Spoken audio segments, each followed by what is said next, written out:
Where are you from? I'm from, well, I was born in Tampa, Florida, so I'm a U.S. citizen, but I grew up in Austin, Texas. Oh, and what subject do you teach? By education, I'm an American historian. My specialty is post World War II America. So essentially the period from 1945 through the 1960s. And I study social cultural history. So I call myself what we consider a cultural historian. More than there's other things. There's political historians and economic historians and so on and so forth. I consider myself a cultural historian. Okay, and how long have you worked in Krosno? I have been here 14 years. I'm completing my 14th year. Yes. And how long have you worked as a teacher? This is my 28th year. But part of that, while I was teaching, I was also an American baseball coach. Why did you decide to come to Poland? I was invited. Really? By a friend or family? At the time, it was the head of the English department here. His name's Władek Patalish. He's a professor at Jagiellonian. I had met him the year before at the first Holocaust conference they had at Jagiellonian in Krakow. They did it in conjunction with two American universities. One was the one I was doing my doctoral studies at the time, Texas A&M University. And my supervising professor there was the one who invited me here the first year. And I met Dr. Vitalis, and the next year he invited me to come teach. And to be honest, I said, I can do anything for 1 year, you know. And so, yeah, I accepted it, and I liked it, and I stayed. 10 years. 14. 14. And by the way, I live in Crossland. I don't consider the United States my home anymore. And what do you think about Krosno? I love it. And I have a question. Can I ask you a question? Yeah. Yes, of course. Why are Poles amazed that I like Crossland? It amazes me. Because we think it's a small city. It is, so what? We want to live in bigger city. You're young. I've lived in big cities. Austin, Texas, where I come from, the area now is almost 1.5 million people. So it's a big place. I like Crossville, and it's 50,000. I can walk from my house to school. I can walk to the shops. You know, it's easy. And I'm an American. We don't walk anywhere. You know that, right? Mm-hmm. Yes, we know that. Yeah. And what do you think about the Polish system of education? It's different from the United States system. And my students are always asking me about this. Are we smart or Americans smarter? And they're different systems. The Polish system is one I grew up in because as I said, I'm older. And I grew up in the rote memory system where you go to class, you're told, you're given things, you memorize it, you ingest it, and then on the test you spit it back out. Do you understand what I'm saying? The American system grew out of that, and it became a little different where you analyze more, you are asked to write your analysis. This is history, what I know best. And so they're different systems, but they both produce very smart people. And so it's not one is better. It's not this kind of thing. They're just different, And yet they're not totally different, Our high school systems are much like yours. Okay, and I mean that in the sense because I know a little bit about Polish education in the high school system. Like your last year, you study for the matura. So much of your work is done studying to the exams. Okay, it's very similar in Texas and most of the U.S. The last year you study to pass the exams to get out. This kind of thing. And do you see any difference between the Polish students and the American British students? I sort of just said that, but I really don't, and I never have. Even my very first year here, when I didn't understand anything, I told my students even then, and I look at you right now, any of you could be in my classes in the United States when I taught. You're young people, you're smart people, you're inquisitive, you got good minds, One difference is Polish students generally don't ask questions in class. All right, I'll lecture today and I'll say, do you have any questions? You'll just sit there. Okay. And then after class, you'll walk up to me one by one. What about this? And I say, why didn't you ask that in class? American students are generally a little more willing to ask questions. Okay, if there's anything, that may be it. But each of you, and I'm talking even the broader rim, all of you could be in an American classroom and nobody would know the difference. Really? Good to know. Yeah. You're not different. You dress alike. You're beautiful, and well, the men are ugly, but the women are all beautiful. You know, I'm just kidding, men. You're not ugly. It's just teasing. It's a joke. No, it's really you could be in an American classroom and nobody would know the difference.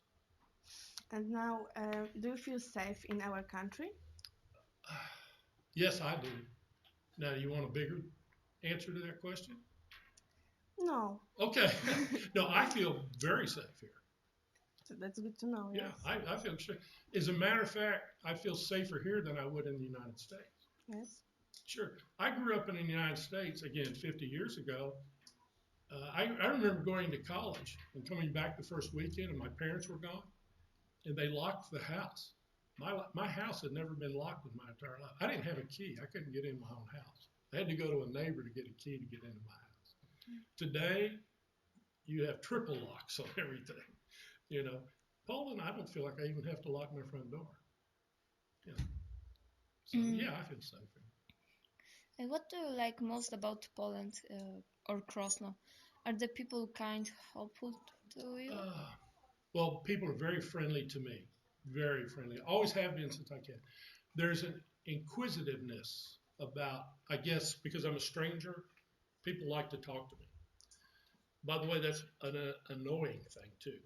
If I go into a place and I'm sitting and having a drink or wine or something, everybody wants to talk to me, and I don't. You know, sometimes you like to be just private and left alone. Poles don't like to leave you alone. They want to talk to you, you know. And I try to be pleasant for a while, but then they just want to keep talking to you. And I like to just go and have a casual drink and not do anything.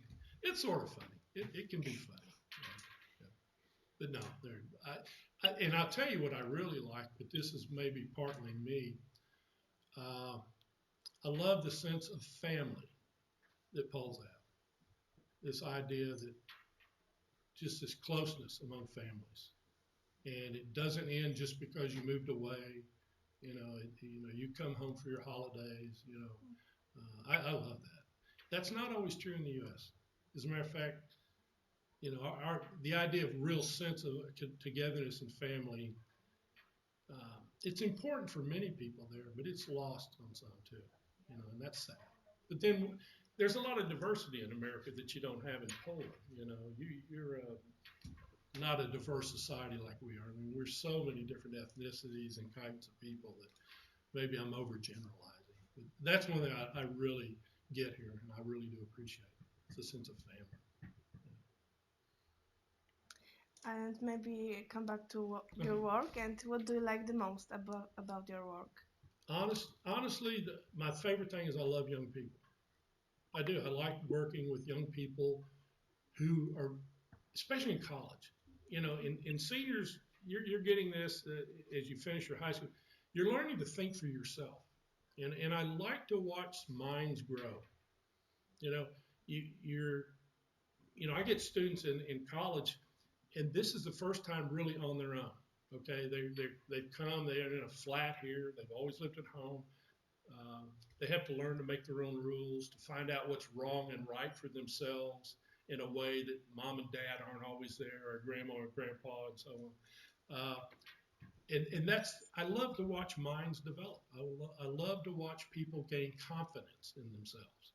And that's really what the college experience is about. And that's why I really enjoy what I do.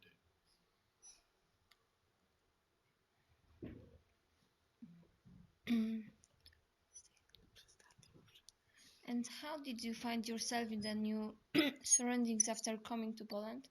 What was the biggest problem you faced, and how about the language barrier? All right. Well, first, as I said, I've lived here 14 years, and I'm totally honest, my Polish is terrible. It still is. Can you But that's say because anything? I'm late. Yes, I can. Jeszcze jedno piwo. All right. I can get a beer. All right. No, I can do little things. I go to the store by myself. I go to my doctor, and he speaks no English, but we communicate. Uh, when I was first here, I knew no Polish. I was very terrible at it. Uh, but I would go to stores and I would just point. You know, I need Mm-hmm. that, and I need two of them. You find math, you can communicate with anybody. One, two, three, you know, it's easy. So you point, and then they would realize he's a dumb American. So okay, so it was fun. You know, and this is an American thing. This is a very American thing versus a Polish thing. The first time I went into like the store and I was at the meat market, the counter. All right. Well, you know how you queue. And Poles queue like this. Americans, you don't bump into an American. We like our space. So I couldn't get over this. I was here at the little Spolem store around the corner, and I stand it, and I'm in the line to get some, and these really sweet ladies are just bumping into me and looking and nudging. I'm going, what is going on here? But I knew I didn't react. I didn't say anything because I knew this was normal. Everybody was doing it. But Americans are going, whoa, I need my room. You know, where's my space? So that was one thing that took me a little while to get used to. There were lots of other little things. I have some really funny stories that would take all day to tell you of just learning how to live in a foreign environment, okay, an alien environment for me. I was the alien, but you know what I'm saying. Uh, but you adapt. One of the curious things, and this is, it's a fault of Americans, and I know we have this fault. Americans, everywhere they go, they think everybody's like Americans, and they really think that everybody should treat them like Americans. I quickly learned that's not any good. You're not going to survive if you act like that. So I adapted fairly quickly, and but I have friends who come and they can't understand, you know. But they do this if they go to Germany or France or England. It doesn't matter. It's just the way Americans travel. They're not very bright sometimes. So you answered all our questions. Yes. I, Yes. you said I couldn't expand on something, but I would like to expand on something because I think it's your generation that needs to do something about this. And I love Poland. I really do. You asked me if I feel safe here, and Mm-hmm. I do totally. But I have a lot of students here who are here on Erasmus programs. I have kids from Turkey and Spain, and they're not traditionally looked like Poles, okay? They're dark skinned, and they are being harassed here. And this is not, and you know what I'm talking about. I'm not talking just crossing them. This is in Poland. Yes. There's a reaction to foreigners right now, and there's an issue about foreigners. This isn't all of Europe. It's not just Poland, okay? This is one of the EU crisis things. But I think it's your generation that has to really change this, okay? And normally your generation's fine about it. It's older, and by the way, the same thing is true in the U.S. You see prejudice all the time, okay, and reaction to prejudice. But I would encourage you when you see foreigners, just engage them, be friendly to them, make them feel welcome. Uh, because a lot of my Erasmus students are very nervous here right now, and this was not true in past years. It's gotten worse, and maybe that's more than you want to hear. I don't know, but I would like to see you guys make a difference with them. You know, Mm-hmm. because they're good people, and they're nice people, and they're nice kids, and they're smart, and they like it here. They really do, but they don't feel comfortable here. They don't feel safe. So that's more than you wanted to hear. I know, but No, we yeah. want to hear But Yes. I what are think it's things. your generation that has to make that difference. It's the young people that will change and make that good for people who do want to come here and be here. Because I've loved my experience here. And I will also say it's not all good. Not everything's perfect. But that's because this is a place like any other place. It has problems and issues and things, but it also has so many good things that outweigh all the bad to me, you know. And I don't find much bad. But I look Polish. I could be Polish. I'm a white guy and, you know, old, you know, scruffy. I'm not handsome like most Polish men, but, you know, I mean, I feel extremely comfortable, but I feel for my kids who don't, you know, my Mm-hmm. students, I should say students. So that's one. So Anything else? maybe you will tell us something more about some issues connected with your job here? Uh, Things like working hours, yeah, your relationships with the students, working being conditions, being things an like that. American here, we my Polish colleagues are very traditional Polish teachers. Okay, So is it good or bad? it's very good on their part because they're excellent teachers.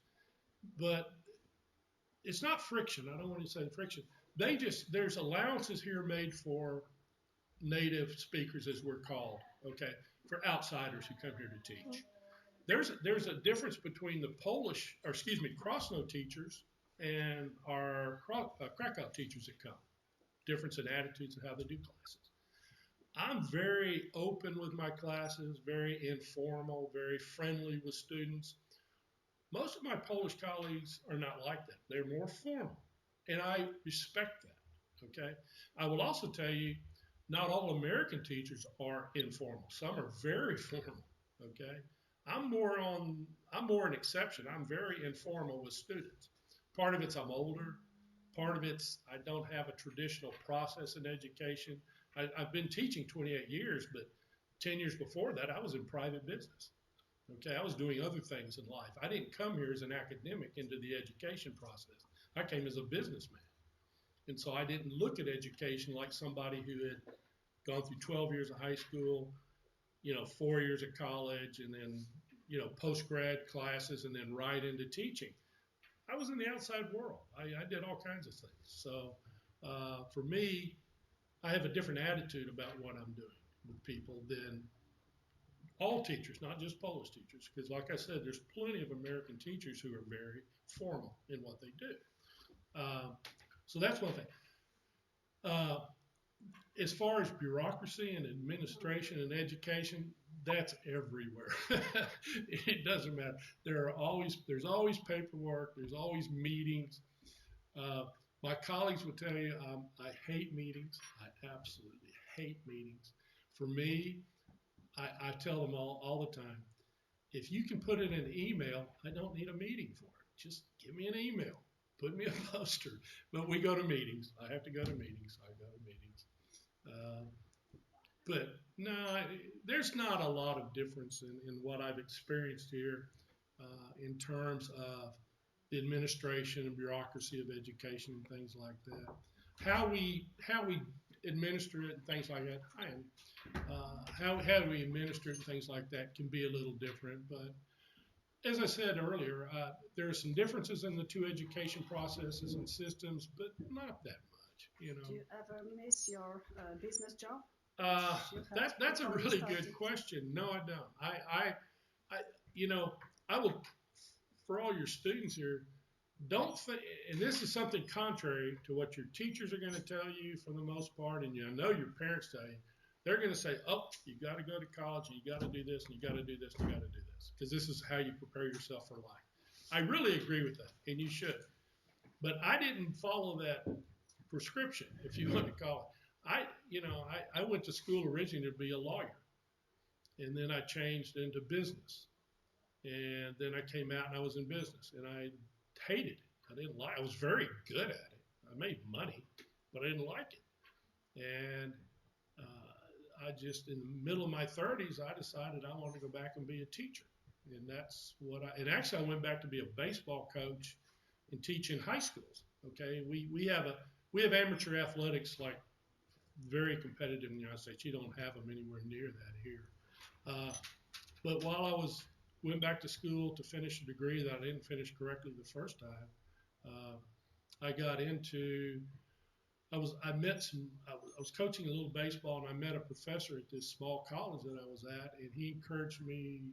He said, "You're good in the classroom." He let me teach classes and stuff, and he said, "You need to do more than just be a coach." And so I went on and finished my undergrad, and went on and got my master's, and I went on and did doctoral studies, and now I'm a full-blown historian, and I love it. And teaching is what I was meant to do.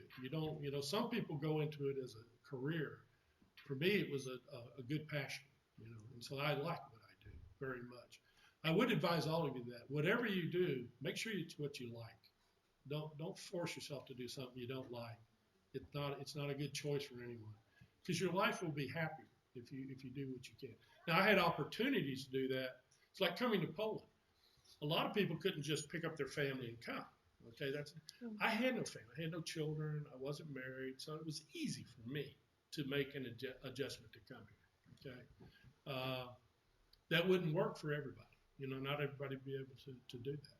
So I was very fortunate in that sense. I'm less fortunate in the idea that I don't have the children and the big superstructure family and everything, but that was my life choice, and it's been fine. And I always thought women are much smarter than me anyway, so they're too smart to marry me. And do you think you will ever come to USA? No, you never know what tomorrow will bring, as they say. I'd never intend to live in the United States again. Really. My friends know this. My friends think I'm crazy, but I always go, to me, it's not places. Okay, I miss my friends. I don't miss the United States. If I were to leave Poland, I don't know where I would go. But I wouldn't miss Poland, but I would miss all my friends I made here. Does that make sense to you? My friends, people are what's important to me, not places. Okay? And I love Poland. I really do mean it. But if I ended up in Germany tomorrow for whatever reason, I'm sure I would love it because I would be teaching. I would be doing what I love. But I would miss my friends here very much. Okay? I miss my friends in the U.S. a lot. So, but I don't miss the place anymore. I know what it is. I go back. I visit. I go back every year. I get there for, I usually go for about a month, and I'm there for about 8 or 10 days, and I'm ready to come back. And when I get back, I feel like I'm coming home. Okay. When I go to the U.S. now, I feel like I'm going for a visit. Really, I'm coming home when I'm on the return trip, and I really mean that. That's not just words. I live in Crossing. And this is where I live, and this is where my friends and family are that I consider. And I have a Polish family. I should tell you that. I have a former student who's like my daughter. She calls me her tato drugi. I'm dad number 2, and she has a son now, and he's going to call me grandpa. And I consider him my grandson. So I got a family. Yes, I do. You want to see his picture? But yeah. So that's how I see it. And again, I'm an individual, so what I say and how I see life is the way I do it. Other people might answer the questions entirely different. Yeah. Which things connected with your job you like best? Which are most satisfying? Well, like I said, the students. I like teaching. I get real pleasure out of teaching, and it's the reaction of students that gives me the pleasure. There are things I don't like. I mean, I'm teaching sometimes. Students can be frustrating, okay? As much as I love you, you guys can be very frustrating. Yes, okay? we know that. And I think the most disappointing thing about what I do is seeing somebody full of potential and not do something with it. I hate seeing a student who just, for whatever reason, and I know a lot of them are personal. Things are going on in the family or, whatever. But you see a student not using their full potential. It just drives me crazy. Part of that's my baseball coach thing, too. It used to drive me crazy when I couldn't get a player to play to his full potential, So that's probably the most disappointing thing about teaching. And it's not for me. I'm sad for the person, But I also will tell you, I've seen people like that, and then I meet them 5 years later, and they're wonderful. They found what they wanted. It's just school wasn't their passion or whatever. So, it's in it for everybody. Everybody will find their road if they hunt, and search for it hard enough. That's the way I look at it.